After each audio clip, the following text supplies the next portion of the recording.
आखिर प्रधानमन्त्रीको राजीनामा माग्नु नै हर्क साम्पाङको मुख्य उद्देश्य हो त? अनि फैलिँदै गरेको क्युआर आतंकको वास्तविकता के हो? हर्क साम्पाङको संसदभित्रको दैनिकी, उनको भित्री स्वार्थ र यसले देशलाई पार्ने दूरगामी असरका यी सत्यहरूलाई विस्तृत रूपमा केलाएर हेरौँ। आखिर हर्क साम्पाङ के चाहन्छन् त?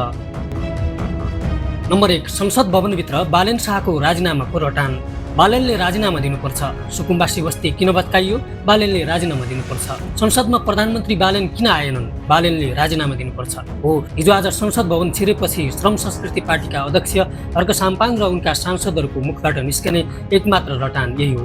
संसदको नियम मिचेर पर्चा टाँस्नेदेखि सभामुखको रुलिङलाई समेत धज्जी उडाउन सम्मका गतिविधिको एउटै मात्र तात्पर्य प्रधानमन्त्री बालेन शाहको राजीनामासँग जोडिएको देखिन्छ। जो 2 महिना अघि मात्र देशको प्रधानमन्त्रीका रूपमा निर्वाचित भएका छन्, उनलाई काम गर्न नदिने र संसद चल्न नदिने उद्देश्य बोकेर यो 6 जनाको हुल लागिरहँदा राष्ट्रिय राजनीतिका वास्तविक मुद्दाहरू ओझेलमा परेका त होइनन् भन्ने प्रश्न उठ्न थालेको छ। नम्बर 2, सदन अवरुद्ध गर्ने दाउपेच र भित्री स्वार्थ।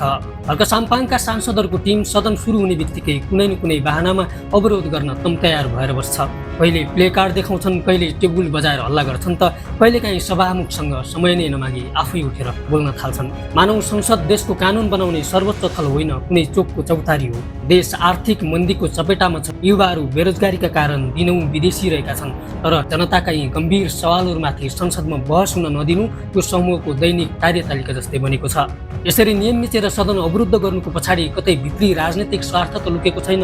उनी आफै जान्ने भएर प्रतिक्रिया दिइराख्दा सरकार र सभामुखले संसदको मर्यादा कायम राख्न उनलाई हलबाट भोक्र्याएर बाहिर निकालोस् भन्ने रणनीति हुन सक्छ। जब उनलाई बाहिर निकालिन्छ तब उनले आफूलाई पीडित देखाएर प्रतिकार स्वरूप सडक आन्दोलनको अर्को स्वरूप तयार पार्न सक्छन्। यसबाट सारा देशको अटेन्सन आफूतिर तान्न सकियोस् भन्ने देखिन्छ। संसदीय व्यवस्थालाई बलियो बनाउनु पर्ने ठाउँमा सडकको भिड तन्त्रलाई हाबी गराउन खोज्नु विधिको शासनका लागि पक्कै पनि सुखद सङ्केत होइन। नम्बर 3, संसद बङ्क र युट्युब मिडियाको चर्चा पाउने भोग। उनी संसद बैठक नसकिँदै राष्ट्रिय मुद्दाहरूमा छलफल चल्दा चल्दै आफ्नो झोला बोकेर हलबाट बाहिर निस्कन्छन् र बाहिर कुरेर बसेका थुप्रै युट्युब मिडियाका माइकहरू अगाडि घाँटी फुलाएर गर्जन थाल्छन् र बालेनले राजीनामा दिनुपर्ने माग दोहोऱ्याउँछन्। यो संसद बङ्क गरेर युट्युब मिडियामा अन्तर्वार्ता दिँदै हिँड्नुले उनको चर्चा पाउने र भाइरल हुने भोकलाई देखाउँछ। उनलाई थाहा छ कि संसदको रोस्टममा उभिएर कानुनका कुरा गर्दा वा देशको आर्थिक नीतिमाथि बहस गर्दा टिकटक र युट्युबमा भ्युज आउँदैन। त्यसैले संसदको गरिमामय संस्थालाई सडकको स्तरमा झारेर बाहिर माइक अगाडि चर्को भाषण छाड्दै आफूलाई जति बेला पनि मिडियाको हेडलाइनमा राखिराख्न र सस्तो लोकप्रियता कमाइराख्ने उनको भित्री रणनीति हुन सक्छ। एक माननीय सांसदले संसदको समय र जनताको करबाट आएको भत्ता पचाएर बाहिर क्यामेरा अगाडि यस्तो हरकत गर्नु संसदीय इतिहासमै राम्रो काम पक्कै होइन। नम्बर 4, फेसबुकको 1 म्यान सो र पीडित कार्डको खेल। त्यसपछि उनी सिधै आफ्नो मोबाइल समातेर फेसबुकमा एकपछि अर्को कडा स्ट्याटस हाल्न थाल्छन् र सभामुखले आफूलाई मात्र रुलिङ गरेको र प्रश्न सोध्न नदिएको आरोप लगाउँछन्। 24 घण्टा फेसबुकको स्क्रिनमा उला चलाएर बस्ने एक माननीयले संसदको गरिमालाई एउटा फेसबुक पेजको लाइक र सेयरको स्तरमा झारिदिएका छन्। प्रतिनिधि सभा नियमावलीको नियमको उल्लङ्घन गरेर आफैले विधिको उपहास गर्ने तर फेसबुकमा चाहिँ सभामुखले विभेद गरे भन्दै रुवाबासी गर्नु कतै दोहोरो चरित्र त होइन। संसदको आन्तरिक बहसलाई सडकको फेसबुक युद्धमा परिणत गरेर उनी आफ्नो समर्थकहरूमाझ पीडित कार्ड, भिक्टिम कार्ड खेल्न चाहन्छन् जस्तो देखिन्छ।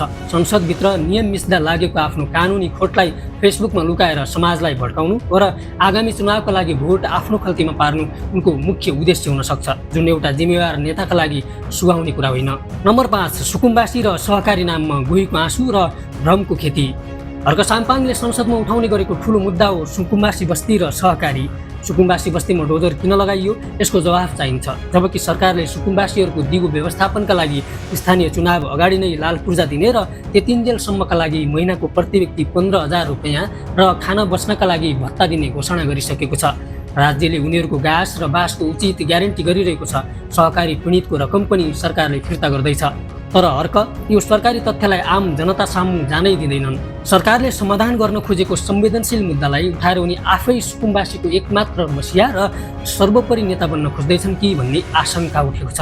वास्तविक सत्यलाई भङ्ग्याएर जनतामा आज सरकारप्रति भ्रम र आक्रोश फैलाउने र सुकुम्बासीको भावनामाथि राजनीति गरेर आफ्नो राजनैतिक रोटी सेक्ने उनको भित्री स्वार्थ पनि हुन सक्छ। नम्बर 6, फैलिँदै गरेको क्युआर आतंकको नाङ्गो सत्य। हर्क साम्पाङको यो कथित क्रान्तिकारी यात्राको सबैभन्दा रहस्यमय र विवादास्पद पाटो देशव्यापी रूपमा फैलिँदै गरेको क्युआर कोडको विषय।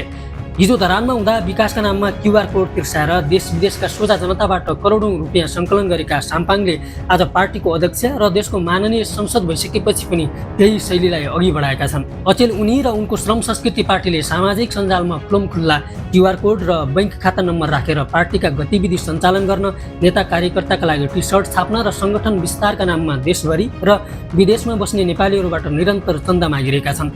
तर सबैभन्दा गम्भीर र आशंकाको विषय के हो भने आजसम्म यसरी क्युआर कोड मार्फत उठाइएका करोडौँ रुपियाँको कुनै आधिकारिक अडिट वा खर्चको पारदर्शी विवरण सार्वजनिक गरिएको छैन।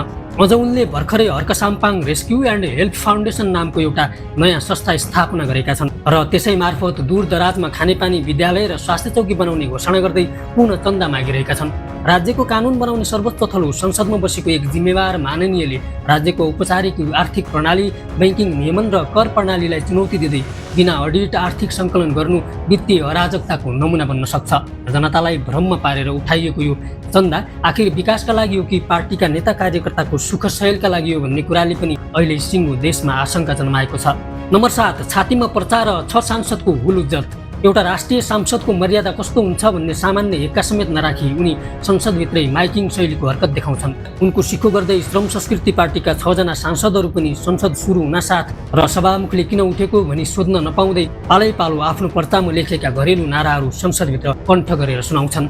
यदि हरेक पार्टीले आफ्नो स्वार्थ मिल्ने गरी छातीमा पर्चा टाँसेर संसद हलभित्र बजारको जस्तो नाराबाजी गर्ने हो भने देशको कानुन र विधिको शासन कहाँ पुग्छ?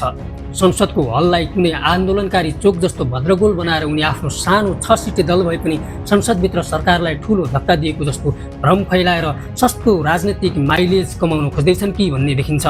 संसदीय लोकतन्त्रमा यस्ता क्रियाकलाप गर्नु किमार्थ ठिक होइन। नम्बर 8, सभामुखको अपमान र अहङ्कारको पराकाष्ठा। संसद सञ्चालन गर्ने आफ्नै नियम र स्थापित पद्धति हुन्छ। सभामुख डोल प्रसाद हरियालले प्रतिनिधि सभा नियमावलीको नियम सम्झाउँदै सभाको मर्यादा कायम राख्नुपर्छ भनी एकै दिन 3 पटकसम्म रुलिङ र चेतावनी दिँदा पनि हर्क साम्पाङले टेर्दैनन्। उनी सभामुखको रुलिङलाई पालना गर्नुको साटो उल्टै सभामुखको आँखामा आँखा जुदाएर विधि मान्ने भए सबैले मान्नुपर्छ भन्दै फर्किन्छन् र सभामुखलाई नै कानुन र नियम सिकाउन खोज्छन्। संसदको सर्वोच्च पदको यसरी पटक पटक अपमान गर्नुले उनको चरम अहङ्कारलाई देखाउँछ। उनी आफूलाई देशको कुनै पनि नियम लागू हुँदैन जस्तो गर्छन्। संसदमा प्रतिपक्षको बेन्चमा बसेर पनि सिङ्गो सरकार मेरै इसारामा चल्नुपर्छ र यो देश हर्कवादको सिद्धान्तमा घुम्नुपर्छ भन्ने उनको अधिनायकवादी सोच यसबाट प्रष्ट हुन्छ। नियम नमान्ने तर विधिको शासनको भाषण छाट्ने उनको रूप र व्यवहार बिल्कुलै ठिक देखिँदैन। नम्बर 9, बालेन शाहसँगको व्यक्तिगत प्रतिशोध र पतनको बाटो। 1.5 महिना अघि मात्रै प्रधानमन्त्री बनेका बालेन्द्र शाहले संसदमा नबोलेको विषयलाई देशको सबैभन्दा ठूलो राष्ट्रिय सङ्कट जस्तो बनाएर उनी निरन्तर राजीनामा मागिरहेका छन्। देशमा सीमा सुरक्षा, वैदेशिक ऋणको भार, कृषि सङ्कट र स्वास्थ्य क्षेत्रका विकराल समस्याहरू छन्। तर हर्क साम्पाङका लागि यी कुनै पनि कुरा राष्ट्रिय मुद्दा बन्न सकेका छैनन्। उनको सम्पूर्ण ऊर्जा केवल बालेन शाहको विरोध र व्यक्तिगत प्रतिशोध साध्ने काममा मात्रै खर्च भइरहेको देखिन्छ। हर्क साम्पाङको यो शैली केवल प्रतिपक्षको भूमिका होइन, यो त सरकारप्रतिको अन्ध आक्रमण र आफै प्रधानमन्त्री हुन नपाउँदाको भित्री आक्रोश र छटपटी पो हो कि भन्ने भान हुन्छ। व्यक्तिगत इगो र प्रतिशोधका लागि सिङ्गो देशको संसदलाई बन्धक बनाउने यो हठले उनलाई पतनको बाटोतिर धकेलिरहेको पनि हुन सक्छ। नम्बर 10, निष्कर्ष र जनअपेक्षा। यहाँनिर हामीले एउटा कुरा भुल्नु हुँदैन। हर्क साम्पाङ संसदमा पुग्नुको पछाडि उनको वर्षौंको कडा मेहनत, जनतालाई स्वतःस्फूर्त श्रमदानमा जोड्ने मौलिक कला र उही मान्छेको दुःख सुखमा सधैँ साथ दिने एउटा इमान्दार क्रान्तिकारी छवि पनि लुकेको छ। आम नेपाली जनताले परम्परागत राजनीतिको विकल्प खोज्दै उनीमाथि जुन भरोसा र आशा राखेका छन् त्यो अतुलनीय छ। जनताले उनलाई संसदमा पठाउनुको मुख्य उद्देश्य संसदको गरिमा र नियमावलीको पूर्ण पालना गर्दै रोस्टममा उभिएर देशको विकराल आर्थिक सङ्कट र उही मान्छेका वास्तविक समस्या समाधान गर्ने कडा नीति र स्थिति बसाल्नका लागि हो। क्युआर कोड मार्फत सङ्कलन गरिने आर्थिक सहयोगलाई पनि राज्यको कानुनी दायरा र संस्थागत अडिटभित्र ल्याएर पूर्ण पारदर्शी बनाउँदै म कानुनभन्दा माथि छैन भन्ने उदाहरण उनले प्रस्तुत गरून् भन्ने जनचाहना हो। तसर्थ देश बदल्ने परिपक्व राजनीति र स्थितिको अपेक्षा गरिएका एक शक्तिशाली नायक कतै सस्तो लोकप्रियता र अहङ्कारको अलमलमा परेर आफ्नो वास्तविक बाटो भिराउँदै त छैनन्। यस विषयमा उनी आफै र उनका फलोयर्सहरू बेलैमा सजग र सचेत हुनु जरुरी छ।